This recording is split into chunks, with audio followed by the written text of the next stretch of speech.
हाँ, शांत रहिए। हाँ, देखिए, आज धारा विद्युत में हमारा आज का टॉपिक है विद्युत ऊर्जा। क्या है?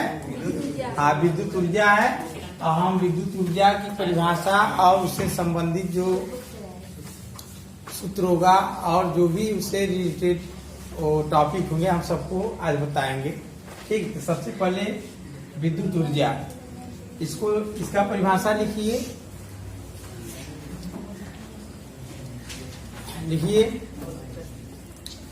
किसी चालक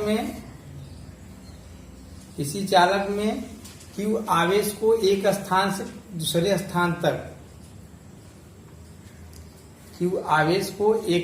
दूसरे स्थान तक ले जाने में सेल द्वारा कार्य किया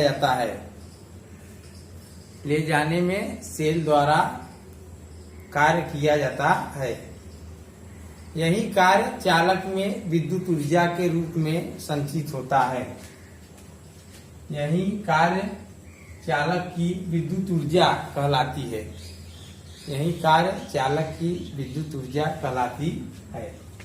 अब ध्यान से देख लीजिए थोड़ा सा। ये चालक है, इसको हम सेल से कनेक्ट कर दिए। Q आवेश जो है, Q आवेश एक स्थान से दूसरे स्थान तक जा रहा है। इसको मतलब Q आवेश एक स्थान से दूसरे स्थान तक चालक में जा रहा है। तो कैसे जा रहा है? इसको कुछ ऊर्जा मिलती होगी तभी ले जा रहा है। तो वह ऊर्जा कौन दे रहा है? सेल। कौन दे रहा है? सेल।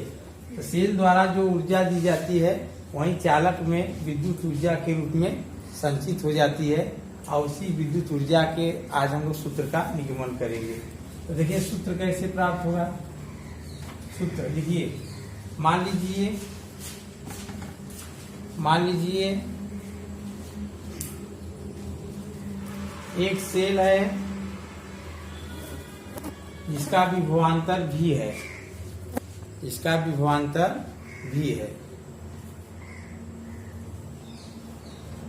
ठीक है, इसका विभवांतर भी है। इस सेल के कारण चालक में Q आवेश एक स्थान से दूसरे स्थान तक स्थानांतरित होता है। तब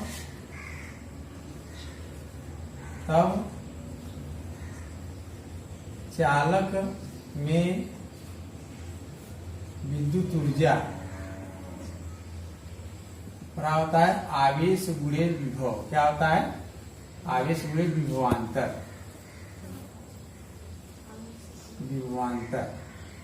यहाँ पे इसको हम लोग W कहेंगे, आवेश को Q, इसको V। ठीक, बड़ा वाला Q है ऐसे आवेश गुणे विभव। W बराबर Q गुणे V।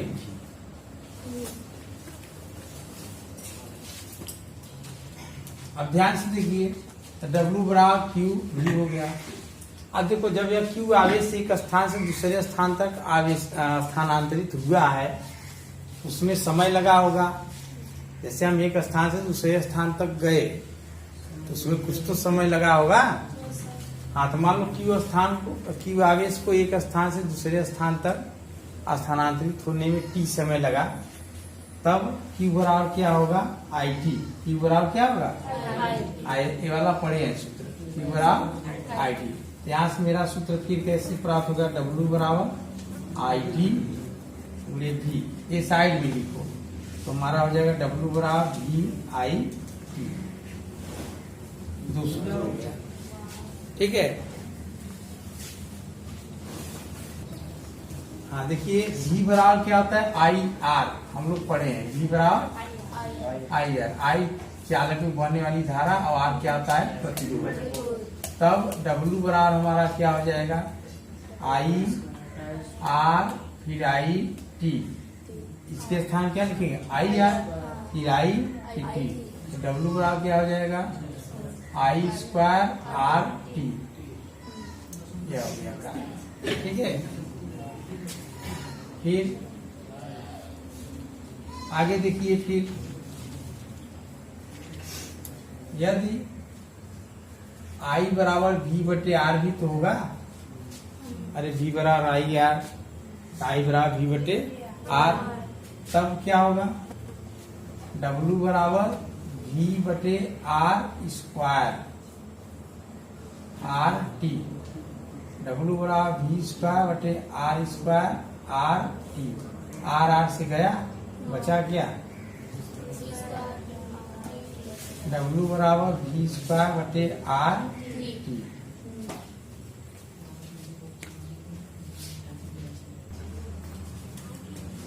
इस प्रकार हम लोग क्या क्या प्राप्त किए, ध्यान से देखिए।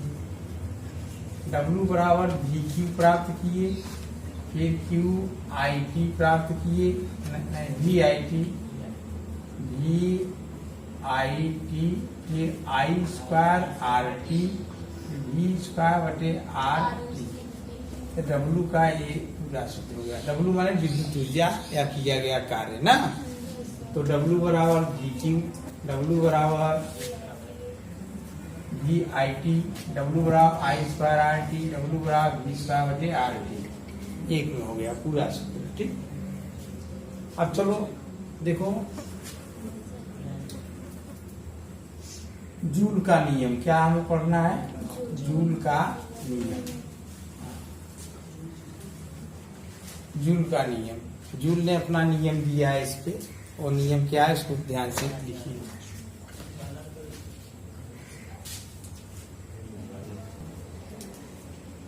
यदि किसी चालक में धारा प्रवाहित किया जाता है, यदि किसी चालक में धारा प्रवाहित किया जाता है, तब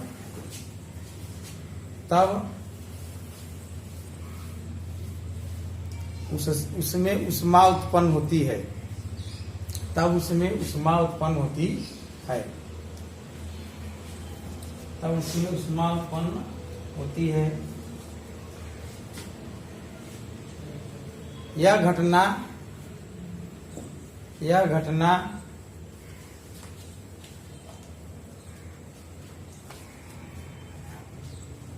जूल का ऊष्मीय प्रभाव या जूल के नियम से जाना जाता है।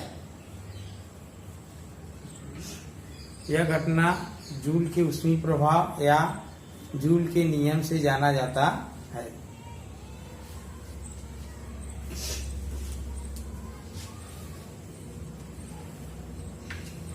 हो गया? हाँ, तो देखो ध्यान से,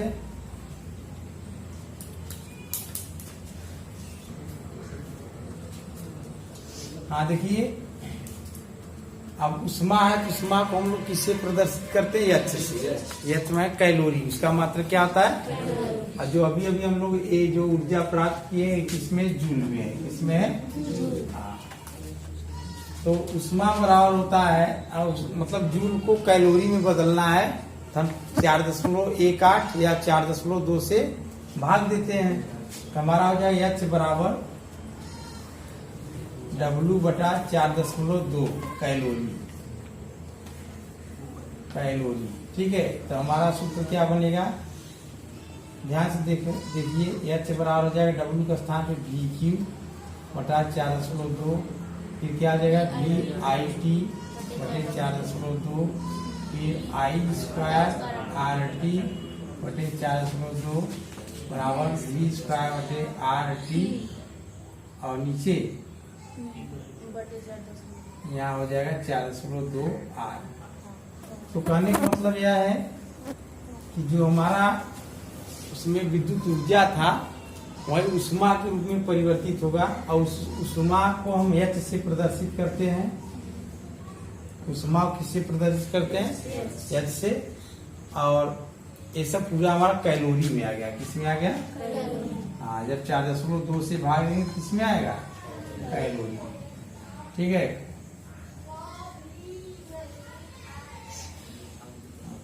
इसको इसमें लिख लीजिए, परिभाषा हो गया, सूत्र है, क्या है, सूत्र।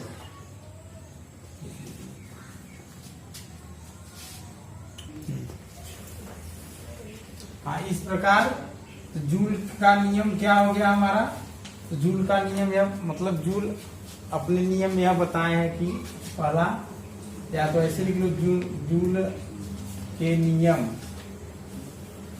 के निष्कर्ष। पहला, चालक में बहने वाली धारा, चालक में व्यय होने वाली ऊर्जा या उष्मा, चालक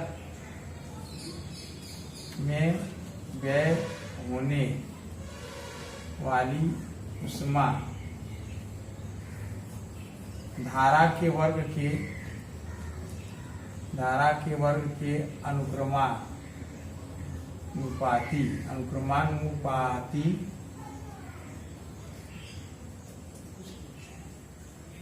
होता है। ठीक, तो चालक में व्यय होने वाली उष्मा धारा के वर्ग के अनुक्रमानुपाती होता है, तो W या H अनुक्रमानुपाती I स्क्वायर। ये कब होगा, जब R व T नियत हो, R व T क्या हो, नियत हो। इससे दूसरा निष्कर्ष निकला, चालक में व्यय होने वाली उष्मा चालक के प्रतिरोध के अनुक्रमानुपाती होती है, अनुक्रमानुपाती होती है। इसका मतलब H अनुक्रमानुपाती R कब होगा, जब I व T नियत हो, जब ये साइड वाला भी लिखना, I व T क्या हो, नियत हो। ठीक, तीसरा,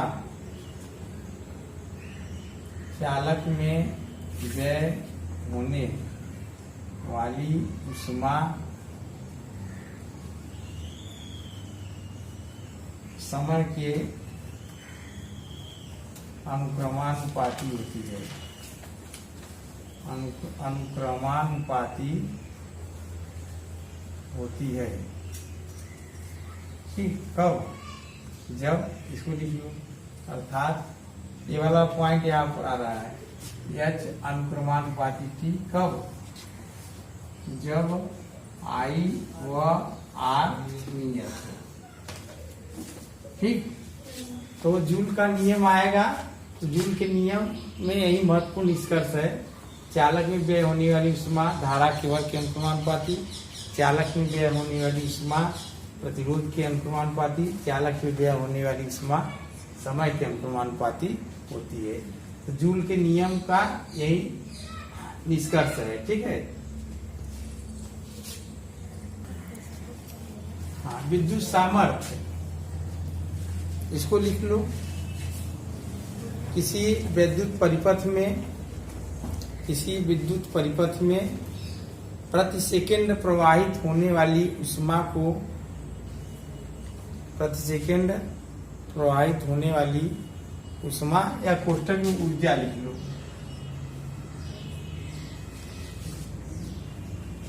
प्रति सेकंड प्रवाहित होने वाली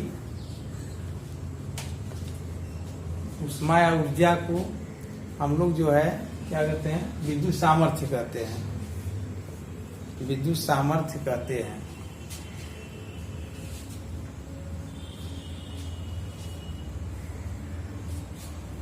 या चालक में व्यय होने वाली ऊर्जा को विद्युत सामर्थ्य कहते हैं। प्रति सेकंड चालक में व्यय होने वाली ऊर्जा को विद्युत सामर्थ्य कहते हैं।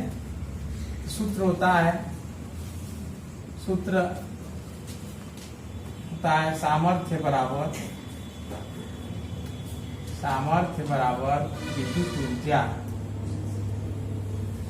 बटे समय, इसको P से कहते हैं, विद्युत ऊर्जा को W बटे Q। ठीक, अब देखो ध्यान से, ये तो मैं लिख दिया। मात्रक क्या होता है, अन्य सूत्र लिख लो तब मात्रक लिखते हैं। अन्य सूत्र कैसे लिखेंगे? देखो W का ढेर सारा सूत्र होता है ना, लिखो W का VQ बटा T, ठीक है, बराबर VIT बटा T बराबर V स्क्वायर बटे R T बटा T। इसको सरल कर लो यार, T बराबर W बटा T बराबर VQ बटा T, या T से गया VI, या T से गया V स्क्वायर बटे R, ठीक है। ये अन्य सूत्र हो गया।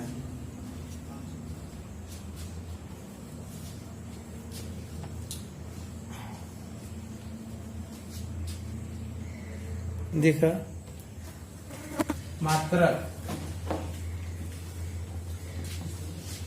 P बराबर W बटा T, P है सामर्थ्य, क्या है? सामर्थ्य। इसका मात्रक लिखना है तो W का होता है जूल और बटा सेकेंड, तो क्या हो गया? जूल प्रति सेकेंड, ठीक है, यह मात्रक हो गया। विमीय सूत्र, विमीय सूत्र क्या होगा? फिर से वही सूत्र लिखेंगे, W बटा T, इसका क्या था? M L T minus 2, M L square T minus 2, नीचे समय का T, क्या हो गया? M L square T minus 3, एक सामर्थ्य का विमीय सूत्र हो गया, ठीक है। एक बात और ध्यान देना, ऊर्जा भी अदिश है, सामर्थ्य भी क्या है? अदिश। राशि कैसा है? अदिश, ठीक।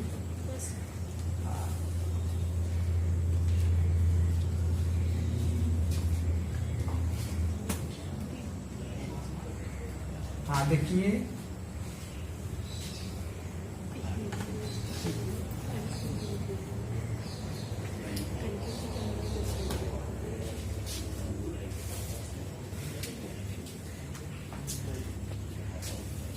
अन्य मात्रक में लिख लो, अन्य मात्रक वाला 1 किलोवाट बराबर, किलोवाट भी मात्रक है। 1 किलोवाट बराबर क्या होता है? 1000 वाट। इसको हम लोग 10⁻³ वाट भी कहते हैं, 3 शून्य है 10⁻³। 1 मेगावाट बराबर होगा 10⁻³ किलोवाट, अब किलोवाट में भी 3 ठो होगा तो हो जाएगा 10⁻6 वाट, ठीक, समझ आया ना। और एक और लिख लीजिए, एक अश्वशक्ति, हाँ 746 वाट, एक अश्वशक्ति बड़ा कितना है? 746 वाट। तो सामर्थ्य के अन्य मात्रक हैं।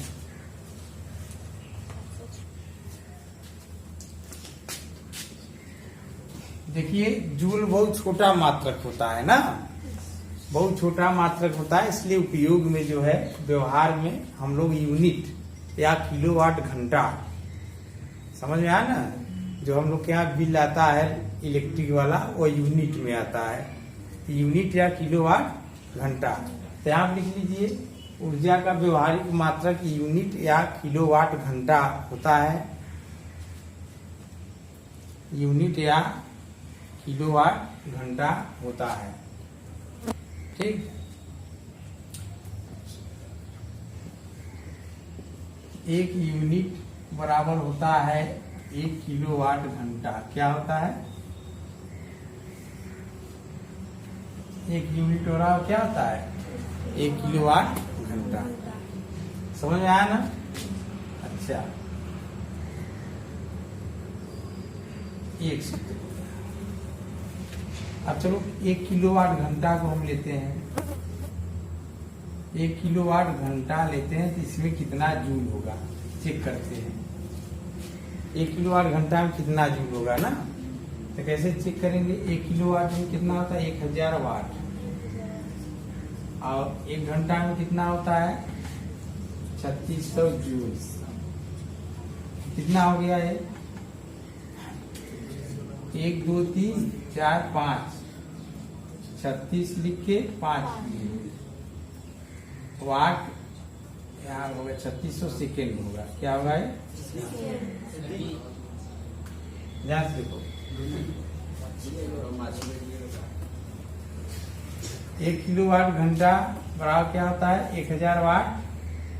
और 1 घंटा कितना आता है? 3600 सेकेंड ना। 1000 में 3600 गुणा करेंगे इतना आएगा, यहाँ पर वाट हो जाएगा और गुणे सेकेंड कितना हो गया। फिर इसको मानक रूप में लिखो 1 2 3 4 5 6 अंक पे दशमलव हम अपने तरफ खींच रहे हैं, इसलिए 10 घाते यहाँ 6 हो जाएगा। इसको वाट, सेकेंड को हम लोग क्या करते हैं? जूल। क्या करते हैं? जूल। बात समझ में आया? इसी तरह 1 मेगावाट घंटा जब होगा तो 1 मेगावाट घंटा, तो किलोवाट में 10 घाते, किलोवाट घंटा में 10 घाते 6, मेगा होगा तो 300 और बढ़ जाएगा। 3.6 गुणे 10 घाते 9 जूल। ठीक, अब देखो ध्यान से,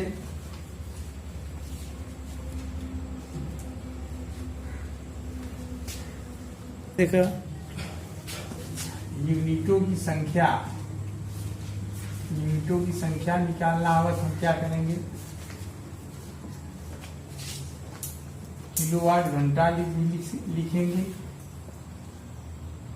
ठीक, या वाट, सही है, किलोवाट घंटा लिखेंगे, ठीक, या वाट गुणे घंटा बटे 1000। यहाँ पे यूनिटों की संख्या निकालना है। क्या निकालना है? हाँ, यूनिटों की संख्या निकालना है। यूनिटों की संख्या क्या होगा? वाट गुणे घंटा बटे 1000।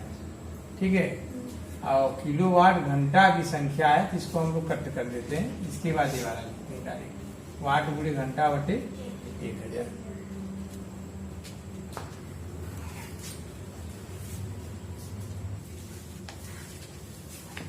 अब देखो ध्यान से, हम लोग पढ़े P बराबर VI। क्या पढ़े हैं? हाँ, P बराबर VI। वाट बराबर क्या हो जाएगा? वोल्ट गुणे एम्पियर हो जाएगा, वोल्ट गुणे एम्पियर गुणे घंटा बटे 1000। यह भी सूत्र है, यूनिटों की संख्या यह हो गया, यूनिटों की संख्या यह भी हो गया। और इसमें और होता है, जैसे कि दिन आ गया 24 से गुणा कर देंगे, मतलब 24 घंटा। एक दिन में कितना? 24 घंटा। यहाँ पे 1 घंटा का है, 24 घंटा में फिर 24 से गुणा कर देंगे। ठीक है, मतलब जैसा प्रश्न आएगा वैसा मैं उसको सरल कर दूंगा। ठीक है,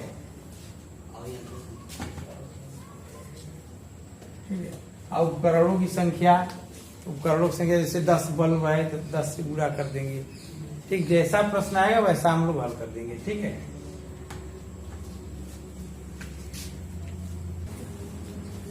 देखिए P1 व P2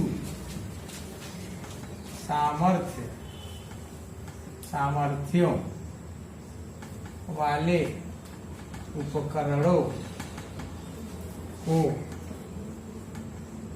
समांतर क्रम में संयोजित करने पर तुल्य सामर्थ्य P बराबर P1 प्लस P2। जैसे प्रतिरोध को हम लोग जोड़ते हैं ना, समांतर क्रम में प्रतिरोध कैसे जुड़ता है? 1/R बराबर क्या होता है? 1/R1 प्लस 1/R ना। और कैपेसिटर वाला भी बोले थे हम, कैपेसिटर वाला समांतर क्रम में रहता है, क्या कहते हैं? C बराबर C1 प्लस। उसी तरह सामर्थ्य को जब समांतर क्रम में जोड़ेंगे तो P बराबर P1 प्लस P2। समझ आया ना? हाँ, एक व्युत्क्रम व्यवहार करता है, सीधा सीधा इसके तरह करता है, P बराबर P1 प्लस P2। अच्छा, छठवां वाला इसको प्रूफ मैं कर देता हूँ, ठीक है, इसको मिटा दे। इसको मैं प्रूफ कर रहा हूँ, ध्यान से देखो। जैसे मान लो ये सेल हो गया, यहाँ से एक विद्युत उपकरण है, इसकी शक्ति P1 है, और एक विद्युत उपकरण और है, इसकी शक्ति क्या है, P2 है। यहाँ पर भी V है, यहाँ पर भी है, यहाँ पर भी V। क्यों? क्योंकि समांतर क्रम में सब में वोल्टेज क्या होता है, समान होता है। ठीक, चलो तो हम लोग जो है इसका प्रतिरोध निकालते हैं, क्योंकि भाई देखिए दो उपकरण है, दोनों को हम समांतर क्रम में जोड़े हैं।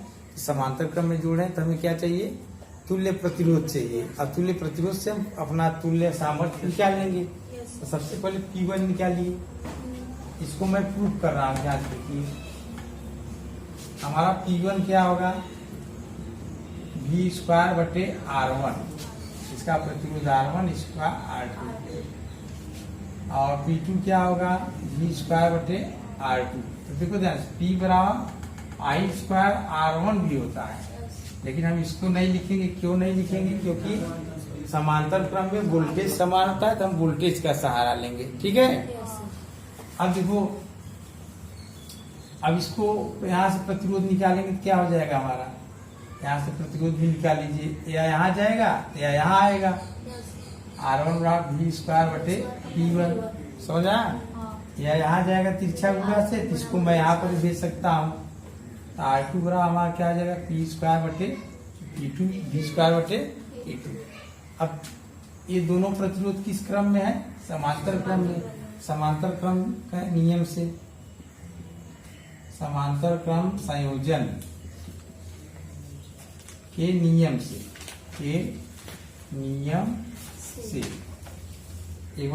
R बराबर क्या हो जाता है, R1 + A/R2। समझ आया। अब देखो क्या करेंगे, R पर भी मान लेते हैं, R का भी, इसका तीनों का। R का मान मेरे पास नहीं है, तो R मैं इसका प्रतिरोध मान लेता हूँ, तुल्य प्रतिरोध ना। चलो यहाँ से 1/R, इस R के स्थान क्या लिखेंगे, V²/P।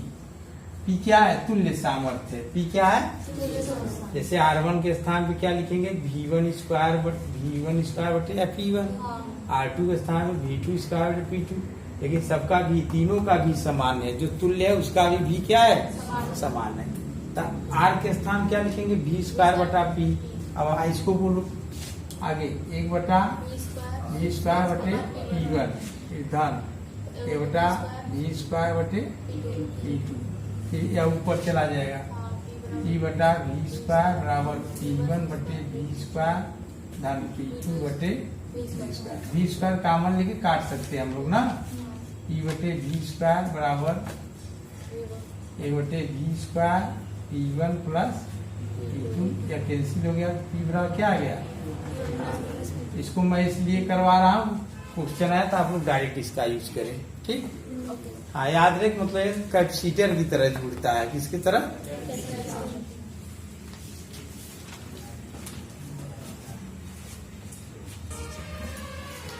ये क्या है, ये तुल्य सामर्थ्य, क्या है,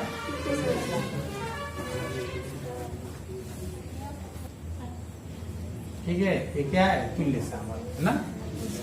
P1 क्या है, पहले विद्युत उपकरण का सामर्थ्य, और P2 क्या है, दूसरे विद्युत उपकरण का सामर्थ्य। अब अगला नोट लिख लीजिए, अगला नंबर, अगला पॉइंट क्या है, छठा है, क्या है, हाँ लिखो। यदि दो विद्युत उपकरण को श्रेणी क्रम में जोड़ा जाता है, श्रेणी क्रम में जोड़ा जाता है, तब तुल्य सामर्थ्य 1/P बराबर 1/P1 + 1/P2 होता है, जहां P1 पहले उपकरण की सामर्थ्य, और P2 क्या है, दूसरे उपकरण की सामर्थ्य। और पी क्या है? तुल्य सामर्थ्य।